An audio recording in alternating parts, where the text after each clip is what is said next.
이번 시간에는 경매 세금 관련된 6번째 사례를 살펴보도록 할 건데요.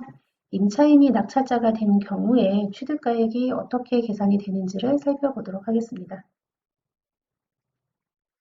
상황을 보시면 18년 1월에 갑은 A주택 소유주 을하고 임대차 계약을 하셨네요. 임차 보증금 3억이었고 임대차 계약을 한 상태이십니다. 전입신고도 하고 확정일자 전부 받으셔서 현재 1순위 채권자에 해당이 되십니다. 20년 6월에 을이 임차보증금을 반환하지 않아서 갑이 A주택에 대해서 임의 경매를 신청한 상황이시네요. 이 상황에서 20년 12월에 임차인인 갑이 A주택을 2억 5천에 낙찰을 받았습니다. 그리고 23년 1월에 3억 5천에 양도하는 이런 상황이신데요. 임차인 갑이 경락받은 이 A주택에 취득세 과표 그리고 양도세 계산할 때 취득가액이 어떻게 되는지 한번 살펴보도록 하겠습니다. A주택 관련된 취득세 과세표준부터 먼저 살펴보면요. 취득세는 사실상의 취득가액을 과세표준으로 하고 있죠. 경매로 취득을 하면서 대항력 있는 임차인이 지금 1순위 채권자이시죠. 대항력 있는 임차인은 추후에 경락인에게 임차보증금을 반환을 청구할 수가 있죠. 경락대금과 별개로 임차보증금을 인수했어도 부동산을 취득하기 위한 일체의 비용으로 봐서 취득세 과세표준에 포함이 됩니다. 근데 대항력이 없는 임차인의 임차보증금은 경락인이 반환할 의무가 없죠. 그래서 취득세 과세표준에 포함되지 않습니다. 대항력 있는 임차인의 임차보증금이라고 하더라도 매각 대금 배당을 통해서 임차인이 전액 돌려받는 상황이라면 이때도 취득세 과세표준에는 포함되지 않습니다. 양도세는 소득세법에서는 거주자 양도 차익 계산할 때 취득가액, 자본적 지출, 양도비용 이런 것들을 필요 경비로 봐서 다 공제를 합니다.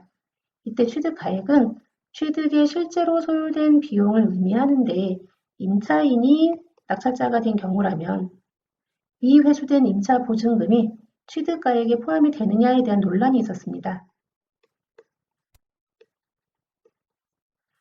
그동안 국세청은 임차인이 낙찰자가 된 경우에 미회수된 임차 보증금은 취득에 소요된 실제 거래가액이 아니니까 취득가액에 포함되지 않는다라는 입장이었어요. 근데 22년 2월 사전 답변을 통해 가지고 해석을 변경하였습니다.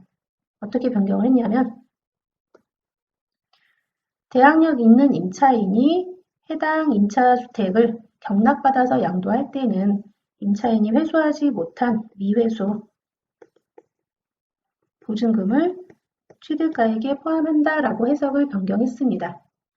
따라서 대항력 있는 임차인이 임차주택을 낙찰을 받고 양도하는 경우에 취득가액은 경락대금하고 미회수 보증금을 합산한 이 합계액으로 취득가액을 산정하게 됩니다. 사례의 경우 갑은 대항력 있는 임차인이죠. 1순위 채권자 대항력 있는 임차인입니다.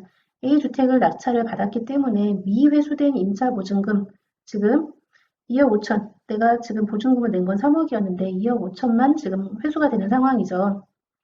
이런 상황에서는 미회수된 보증금 5천만 원을 포함해서 이 A주택의 취득가액이 3억이 됩니다. 미회수된 임차보증금 5천만 원에 대해서 그러면 갑은 지금 전 소유자인 을한테 구상권을 청구할 수 있겠냐, 나머지 채권을 청구할 수 있냐라는 부분에 대해서 대항력 있는 임차인인 경우에는 낙찰자가 전 소유자인 임대인의 지위를 승계받은 걸로 보기 때문에 전 소유자는 임차인에 대한 임차보증금 반환 의무가 소멸됩니다. 즉, 대항력 있는 임차인이 낙찰자가 된 경우에는 임차인으로서 임차보증금을 반환받을 권리하고 임대인으로서 임차보증금을 내줄 의무가 동일하게 동일인, 즉 여기서는 갑이겠죠. 갑에게 귀속되기 때문에 민법에서 이런 경우에는 서로 상계가 돼서 그 채권이 소멸된다라는 거죠. 이런 경우라서 미회수된 임차보증금이 있는 경우라도 전 소유자에게 나머지 채권을 청구할 수 없다라는 부분을 반드시 인지하시고 경매 참여 여부를 결정하셔야겠습니다.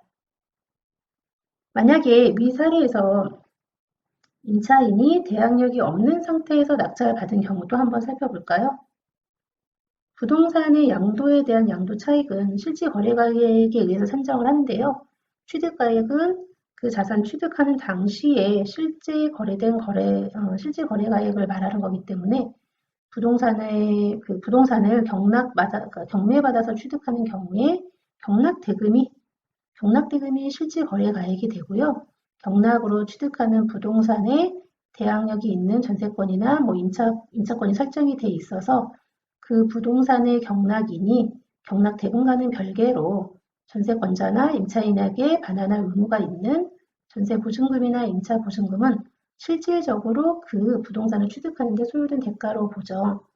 근데 임차인이 대항력이 있는 이런 전세권이나 임차권을 설정한 사실이 없는 경우에는, 즉 대항력이 없는 경우에는 경락인이 임차인에게 임차보증금을 지급할 의무가 없죠. 그리고 임차인도 마찬가지로 경락인에게 본인의 임차보증금을 돌려달라 주장할 수가 없습니다. 따라서 이런 경우 이제 대항력이 없는 임차보증금이 있는 경우에는 부동산 취득할 때 실질적으로 소요된 대가로 볼 수 없다라는 거고요. 이는 임차인하고 경락인이 동일한 경우에도 마찬가지로 적용이 됩니다. 따라서 대항력 없는 임차인이 낙찰자가 된 경우의 취득가액은 경락대금 그리고 관련된 경매 비용이 있거나 소유권 이전 비용이 발생했다면 그것만 인정을 해주는 거고, 미회수된 반환받은 임차보증금은 취득가액에 포함되지 않는다라는 거죠. 사례에서 이제 우리는 갑은 대항력 있는 임차인이지만 대항력이 없는 임차인이었다라면 대항력이 없는 임차인으로서 이 A주택을 낙찰받았다면 미회수된 5천만 원은 취득가액에 포함되지 않아서 이 A주택 양도할 때 취득가액은 2억 5천으로 계산이 된다라는 거고요. 그러면 이럴 때 미회수된 5천만 원에 대해서 갑은 전 소유자인 을에게 나머지 채권을 청구할 수 있습니다.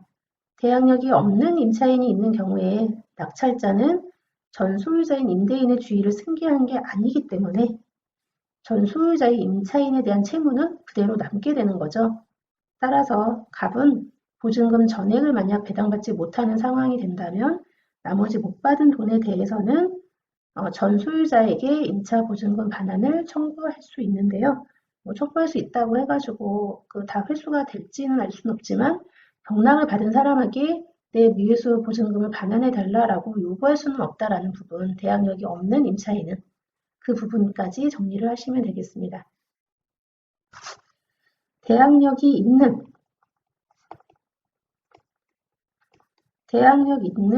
임차인이 낙찰을 받은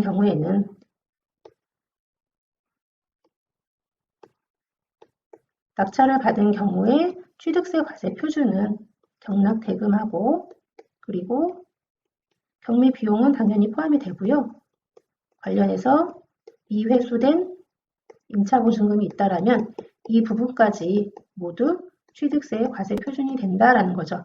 미회수된 임차보증금에 대해서 대항력 있는 임차인은 전 소유주한테, 지금 대항력 있는 임차인과 낙찰자가 동일한 상황에서 미회수된 임차보증금에 대해서는 전 소유자한테 변제를 청구할 수가 없기 때문에 이 부분에 대해서는 이 경매 물건을 취득하는 데 들어간 취득 비용으로 보겠다라는 거죠. 대항력 있는 임차인이 곧 낙찰자가 된 경우에 취득세를 살펴봤고요. 양도세인 경우에는 어떻게 되는지 볼까요? 경락대금 플러스 경매 비용 다 포함이 되고요. 그리고 미회수된 임차보증금도 포함이 되고 여기에 추가로 소유권 이전 비용까지 인정이 되고 있습니다. 자, 취득세가 얘기하는 거죠. 취득세 부분까지 다 양도세 계산할 때는 취득가액으로 인정을 해주고 있다라고 이해를 하시면 되겠고요. 자, 대항력이 없다라고 하면 대항력이 없는 임차인이 낙찰을 받았다면 이 경우에는 취득세의 과세 표준이 어떻게 되는지 한번 살펴볼까요? 취득세 과세표준 경락대금은 포함이 될 테고요. 그리고 경매 비용도 포함이 됩니다. 단 미회수된 임차보증금은 이런 경우에 포함되지 않겠죠. 왜 안 되냐면 전 소유자에게 미회수된 임차보증금을 반환하라라고 요구할 수가 있기 때문에 이 경매받은 물건의 취득가액에는 포함되지 않는다라고 이해를 하시면 되겠고요. 마찬가지로 양도세도 대항력 없는 임차인이 낙찰자가 됐을 경우에 경락대금은 당연히 포함이 되고 경매 비용도 포함이 되고 소유권 이전 비용도 포함이 되지만 미회수된 임차보증금은 포함되지 않는 걸로 정리를 하시면 되겠습니다. 저희 책에서는 양도세 관련된 필요경비가 인정되는 여부를 사례를 들어서 여러 가지 상황에 예시를 드리고 있으니까요. 관련된 부분은 교재를 참고하셔서 도움을 받으시기 바랍니다. 자, 이번 시간에는 대항력 있는 임차인이 낙찰자가 됐을 경우 또는 대항력 없는 임차인이 낙찰자가 됐을 경우 취득세 과세 표준과 양도소득세의 취득 가액이 어떻게 산정이 되는지 함께 살펴보았습니다. 수고하셨습니다.